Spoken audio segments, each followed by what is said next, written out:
For the Romanian philosopher Emil Cioran, being born was the greatest tragedy of existence.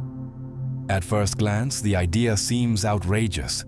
After all, we are taught to celebrate birth as the beginning of a story, a miracle, a blessing. We cry when someone dies, yet we applaud when someone is born. We build hospitals to ensure that more lives enter the world. We throw celebrations to honor the very first day of an existence that no one ever chose to begin. Cioran looked at that same event and saw something entirely different. To him, birth was not the opening of a journey, but the signing of a sentence, a contract imposed without consent, a forced entrance into a game whose rules are never explained, yet whose ending is guaranteed from the very first breath.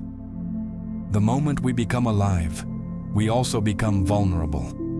We inherit time, decay, loss, and the certainty that everything we love will either leave us or be taken away. From a biological perspective, this is less poetic than it sounds. The instant we are born, our bodies begin an irreversible process of deterioration. Every cell division carries tiny imperfections. DNA gradually accumulates damage. The brain that will one day imagine eternity is the very organ that will produce anxiety, guilt, regret, existential dread, and the unbearable awareness of its own mortality. What we call life is not merely growth. It is, from its very beginning, a slow movement toward collapse. And yet, we continue calling it a gift. Evolution never shaped the human mind to be happy. It shaped it to survive. For hundreds of thousands of years, the individuals most likely to stay alive were not the most peaceful, but the most alert, the most suspicious, the ones who constantly anticipated danger. Modern consciousness is the inheritance of that ancient struggle.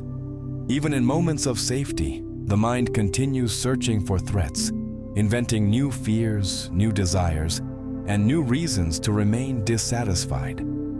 It is as though consciousness were a lighthouse that never stops sweeping the horizon, convinced that disaster is always approaching.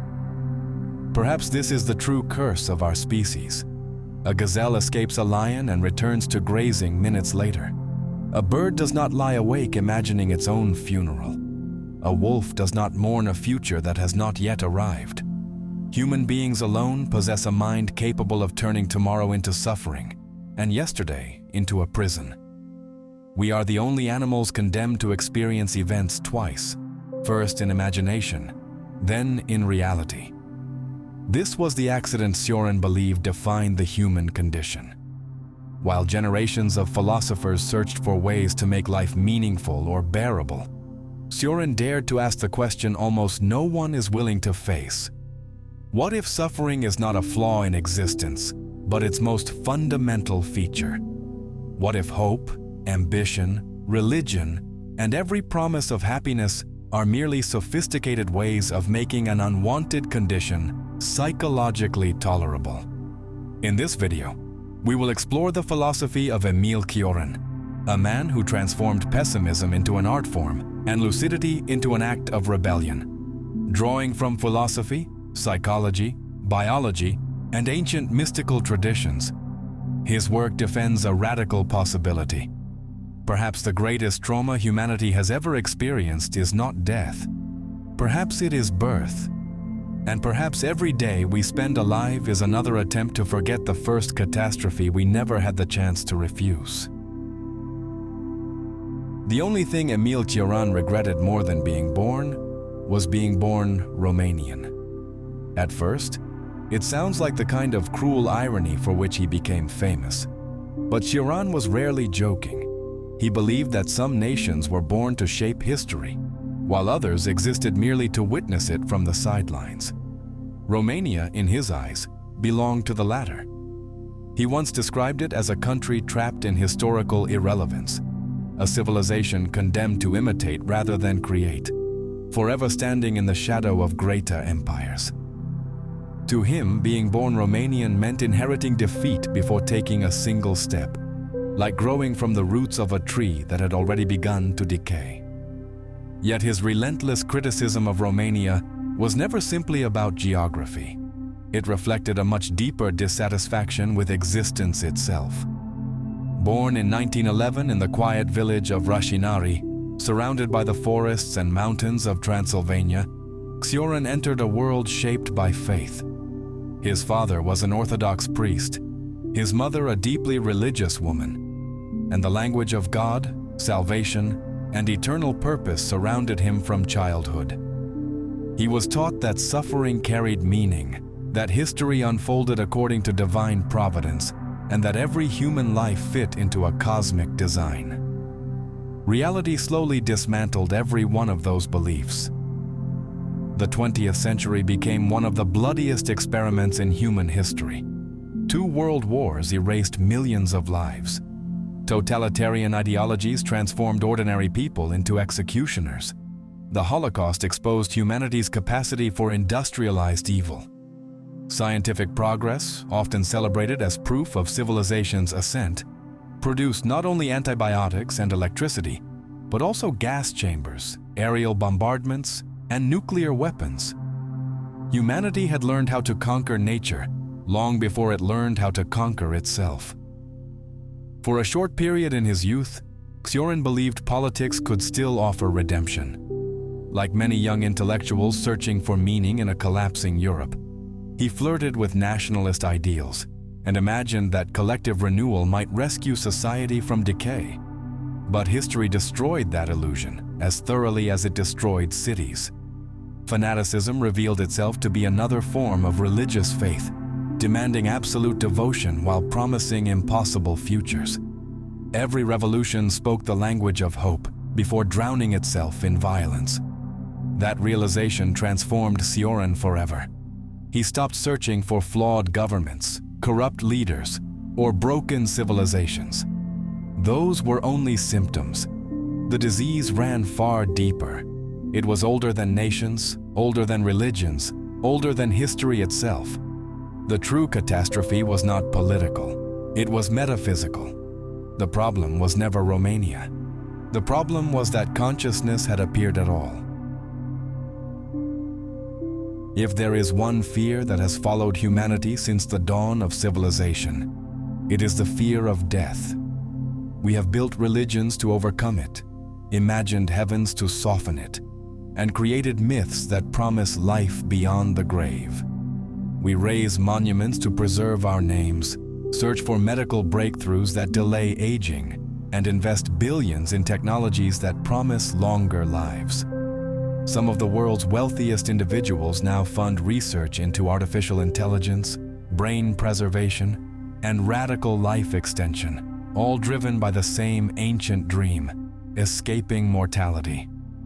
But Emil Cioran believed we have been looking in the wrong direction. Death was never the real tragedy. The catastrophe had already taken place long before death entered the picture. It began the moment consciousness appeared.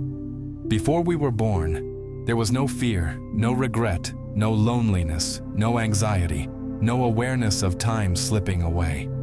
There was no one to mourn what had been lost or dread what was yet to come. Then consciousness emerged, and with it came an entirely new dimension of suffering.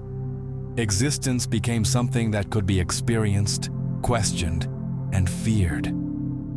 For Cioran, pain itself was not humanity's greatest burden. Awareness was. Modern neuroscience offers a fascinating parallel.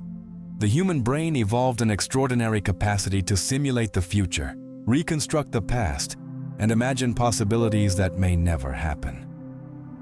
This ability allowed our ancestors to anticipate danger and survive in an unpredictable world. Yet the same mechanism also became a source of endless psychological torment. The brain rarely distinguishes between a real threat and one vividly imagined. A memory can trigger the same stress response as the original event.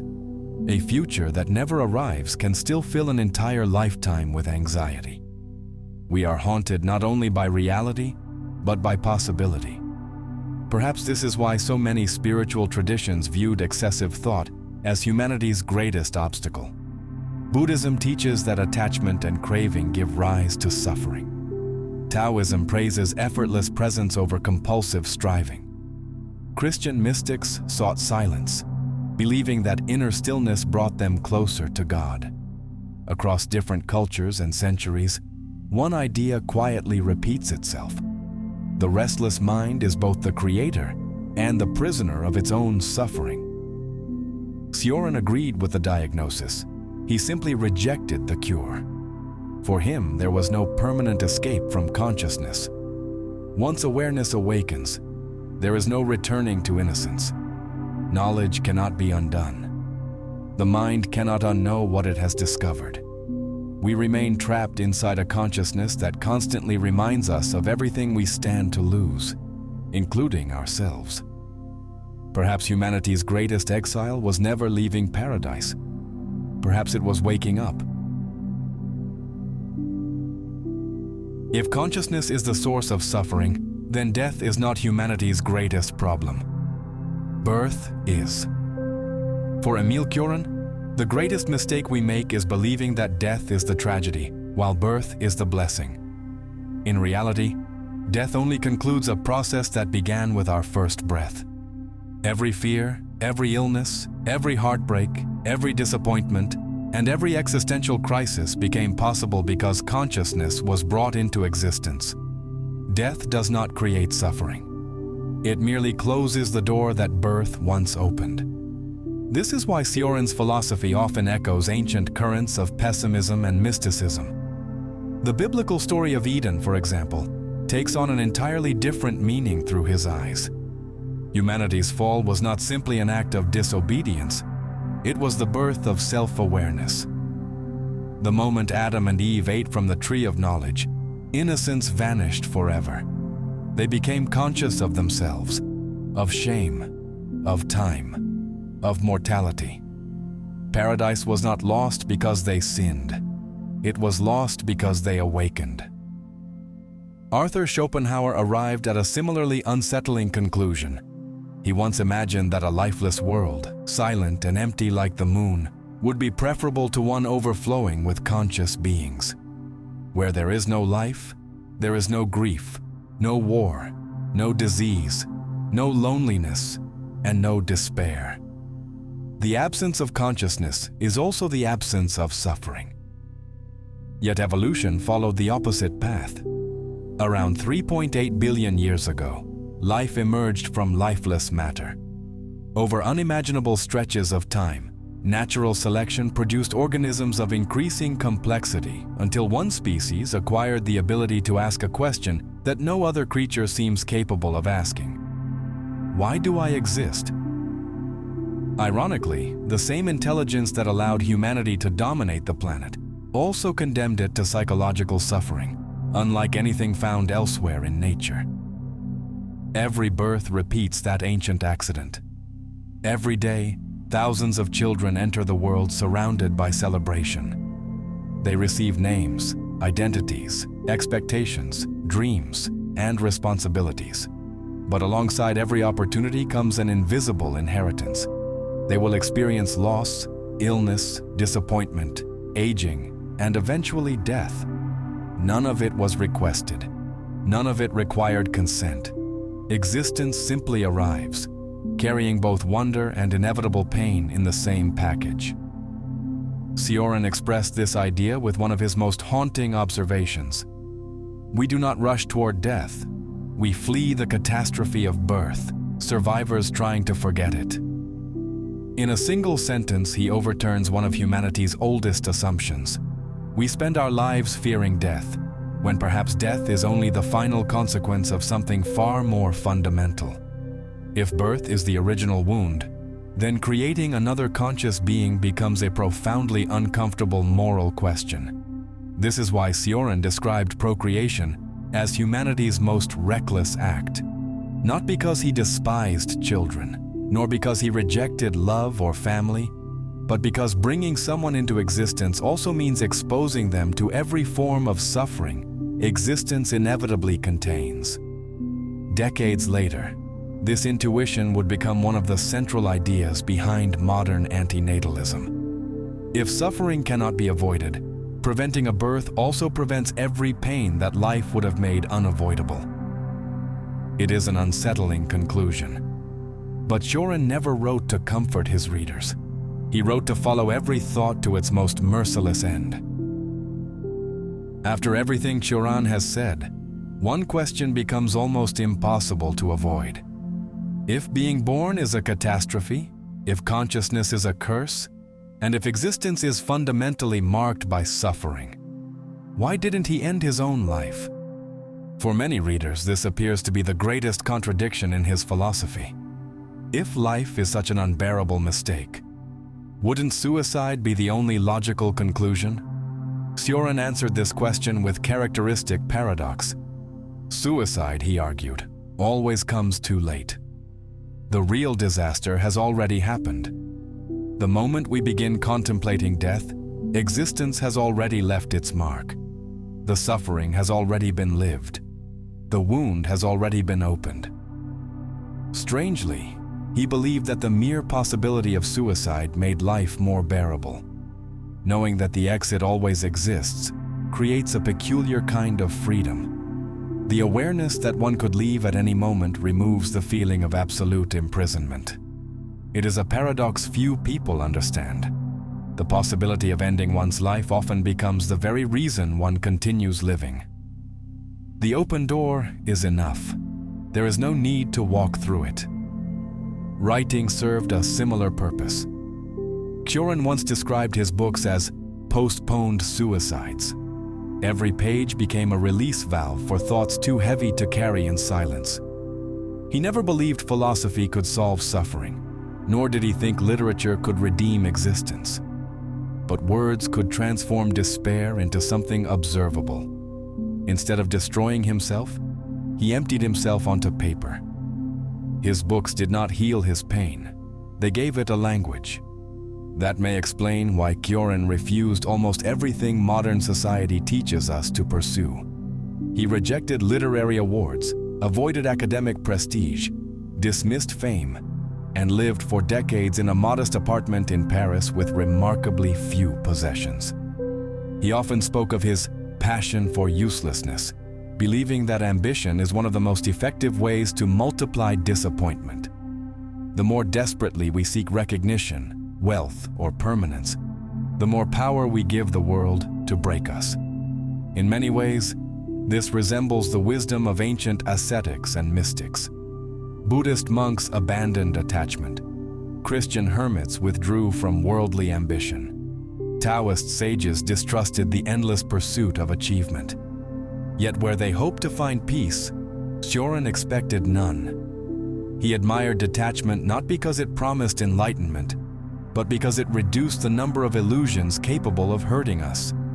He never offered salvation. He never claimed that religion, science, or philosophy could rescue humanity from itself.